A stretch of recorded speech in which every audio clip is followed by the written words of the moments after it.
Bismillahirrahmanirrahim. Assalamualaikum warahmatullahi wabarakatuh. Alhamdulillahirrabbilalamin. Wassalatu wassalamu ala nabiyina Muhammadin wa ala alihi wa sahbihi ajma'in, amma ba'd. Pemirsa Ilham TV yang dirahmati Allah Subhanahu wa taala, kali ini kita akan menyaksikan sebuah video kisah Mualaf dari seorang wanita yang dulunya penasaran dengan challenge dari temannya. Jadi temannya itu membuat sebuah tantangan, silahkan kamu cari satu saja kesalahan dari Al-Qur'an atau kesalahan dari Islam.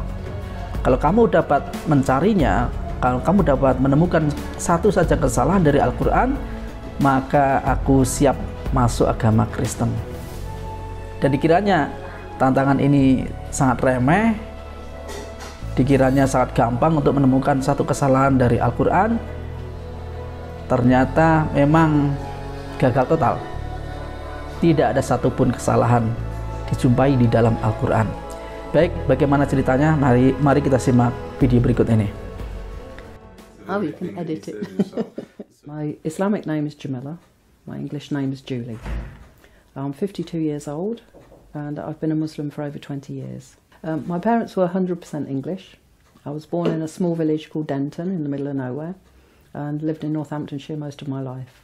My parents were atheist, and my grandmother was a Baptist Christian, and I grew up with my grandmother, so I followed what she followed because she would drag me along every Sunday, and I became quite involved with the church. I was working with a lady who was a social worker with Women's Aid, and I found out she was Muslim, and I was quite upset because I had the outside image of the Muslims being oppressing women and being violent and aggressive and basically not very nice. So I was quite distressed for her. So I decided I was going to convert her to Christianity.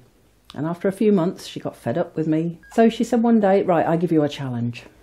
If you can find any fault, any mistake, any one thing that's not correct with Islam, not with the people, with Islam, with the Quran, the Hadith or the Sharia law, I'll come to Christianity. So I said, oh, that's great, that's going to be easy, I'll do that. So I took the challenge and I bought some books and I read and I read and I read some more and I couldn't find anything wrong. And I tried everything. I had quite a bookshelf before I actually decided there wasn't anything wrong. And it was perfect. And all the answers were there, the answers you couldn't find in Christianity. In the Bible, I found so many flaws and downright mistakes in places. And when you ask a minister, what about this? It says in Corinthians this, and then it says in Ephesians this, which is true? It's always a matter of faith. If it's a book of God, there's no faith, there's fact. And I found in Islam the facts were there. Everything was black and white. There was an answer. There wasn't anything where anyone went, well, make your mind up. Because we're human, we shouldn't have to make our mind up. So I found Islam was perfect and it had all the answers. So I decided after about 6 months of reading, I should become a Muslim, which Hamida thought was fantastic. Quite funny, she laughed for a very long time. And then her uncle, who was an imam from Leicester, came down and did the Shahada for me. And I became a Muslim, an undercover Muslim, didn't tell anybody. I didn't want anybody to know because I still remembered what my image of Islam was, my preconceived media-induced image, which was very negative, and I knew I was going to get so much trouble. I knew my family would have, my mum and dad hated me being a Christian. What would they do when I was a Muslim? This would be a shootable offence, I'm sure. So I just didn't tell anyone. My children knew. The people in the church, I was having a few issues with them anyway, so I just stopped going. And when anybody asked, why don't you go? Oh, well, I'm busy, got something else to do. And I just fobbed them off every time. I didn't give them a definitive answer. So they assumed it was from the other problems that were going on. One of my kids carried on going to the church for quite a few years afterwards. And I had my own business and I was working predominantly with older English ladies, a lot from the church, and they would ask me, why don't you go? Oh, just I'm busy. And I thought if they knew I was Muslim, my business would be finished, nobody would want to talk to me, they'd probably send me off to one of these brainwashing camps like the Jehovah's Witnesses have or something, because it still felt like it was something wrong, because the media have got such a bad image. And I thought, how do I convince everybody? It took me 6 months of reading incessantly to find the truth. How am I going to convince everybody? Especially my mum and dad, who were very racist, very anti-religion. They were atheist. So fast forward 3 years of being a Muslim, and I decided I wanted to get married again. And I met a guy who was originally from Zanzibar. And we got married. I knew him for a couple of years, and then we got married. And my family were very upset. My father was quite racist, so he was upset that I was marrying a black guy. And then when he found out he was Muslim, he was like, oh my God, now he's going to force you to be Muslim. And it was quite a heated conversation, because he was saying, oh, I'm going to cut you out of the will and all this stupid talk. And I said, I don't care, cut me out, I don't care. And I said, and as for becoming Muslim, I've been Muslim for like years, just never told you. And they were really upset. But they sort of ignored it, because I suppose they thought, well, he should have been Muslim for years and we didn't know. So it doesn't mean anything. And they didn't really, they kept saying I was stupid, but it's no worse than going to the church. They just thought God was a silly idea. Yeah, after a few years, my dad unfortunately got Alzheimer's, which was in a way fortunate for me, because he forgot about racism. He forgot why he didn't like my husband, and he forgot why he didn't get on with me, and we became friends again. My husband never went in the house again, because we were worried that if he saw him, he would remember why he didn't like him. So he would always say, oh, why didn't Max come in? I'd say, oh, he's busy, he's at work, something. Oh, he's so good, the kids keep saying, well, he's done this and he's done that. And all of a sudden, Max was a nice guy, and we didn't want to risk it. But yeah, it was quite good. He completely forgot about racism, and he forgot that Islam was a bad idea, and he seemed more accepting of who I was and how I was, rather than the image of Islam, because he saw that I was a better person. And he was quite good with me. And after he died, my mother lived for another, I think, 7 or 8 years. She still hated Islam, and if she saw me go off into the bedroom to do my salah, I'd get stupid comments of, why do you put your head on the ground? You're wasting your time. What's the point? Just enjoy your life. You're losing so much for this silly religion. But then she got cancer, and she was very ill very fast. And I sat with her in the hospital, and she was lucky. She was treated. Each doctor that came to her was a Muslim. And I remember one particular comment. It was like gold coming out of her mouth. She went, this Islam you joined is a lovely club. That was her acceptance almost of the religion, because the people, she saw the difference, that the Muslim people had more time for her. They were kinder with her. They talked better with her. She had one non-Muslim doctor who was very abrupt and went, look, we've got to do this and we've got to do that. And she was like, I don't like you, I don't want you again. Because she realised some people are caring, some people are not. Not necessarily with the religion, but, you know, it helped. And then one day when she was very ill, I didn't want to leave her bedside. I was sleeping there. So I had to do my salah there.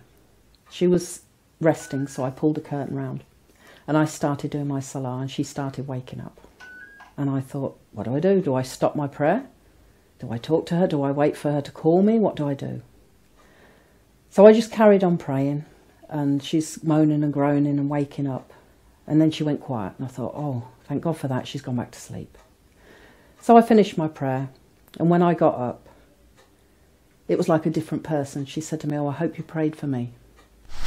Normally, if she'd have come into her house or my house when I was doing my salah, there would have been some 4-letter words, and why do you waste your time? Why are you putting your head on the floor? There isn't a God, you're wasting your time.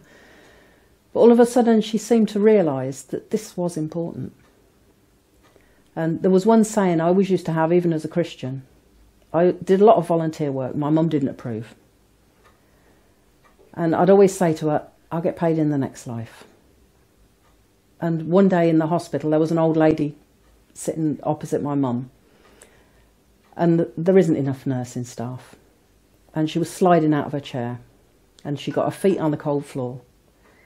So I went and I helped her back into a chair, and I took a pillow off one of the beds and I put it under her feet. And when I went back, my mum said to me, she goes, yeah, I know, you'll get paid in the next life. So I think eventually, if you talk kindly for long enough, people do listen to these things, and it does go through in the end. But it was a hard few years. I had to be so careful what I said. Even if they asked me a question about Islam, I had to be very careful how I worded it. Because although Islam's perfect, people aren't, and we very often get things wrong, especially if it's stressful. Before I was Muslim, when I was Christian, I suffered a lot with stress. I was on my own with 4 kids, and I run my own business, and constantly under stress. The doctors had put me on Prozac. I used to have panic attacks. I used to have a terrible temper. Before I had the kids, I was always fighting, always in trouble. And after I became Muslim, not straight away, but slowly I became more patient. I became happier. I stopped taking the Prozac. My doctors went crazy at me because one day I just thought, I don't need this. And I stopped, which apparently you can't do. You should slowly stop. But I just went in the bin. I had a few headaches, but I had no more stress. I don't lose my temper so much. And it gives you a perspective on life, because there is an answer for everything. I think without Islam, I wondered why things happened. Especially as a Christian, because they teach this, oh, God is love, Jesus forgives, everything is fantastic. And it's not. Life is a test. And if you don't think it's a test and something bad happens, stress. Because you can't, how do you know why this has happened? In Islam, we know there's benefit in everything. Even if there's one hadith, if you prick your finger with a thorn, it takes away your sins. So in Islam, if you fall down in the snow and you bruise something, you think, oh, that's good. That's took something I've done. And there's a reason for it. Once your perspective changes and the Islamic perspective comes in, if something bad happens, you think, okay, this is for a reason. And this is making me better. And you're happy about it. Everything is for a reason. When you believe this and you live by it, you're never short of anything. It's only when you start to think, oh, I've got this big problem and this big problem's crushing me. You allow it to crush you. When you say, I've got this big problem, but my God is bigger, and this big problem is making me better, it's a small problem. Itulah tadi kisah Mualaf Julie atau Jameela yang mudah-mudahan memberikan inspirasi buat kita semuanya, dan semoga Allah memberikan keistiqomahan untuk beliau. Dan sampai di sini dulu perjumpaan kita. Jangan lupa untuk klik like, share, dan subscribe channel Ilham TV. Sampai jumpa pada video berikutnya. Wassalamualaikum warahmatullahi wabarakatuh.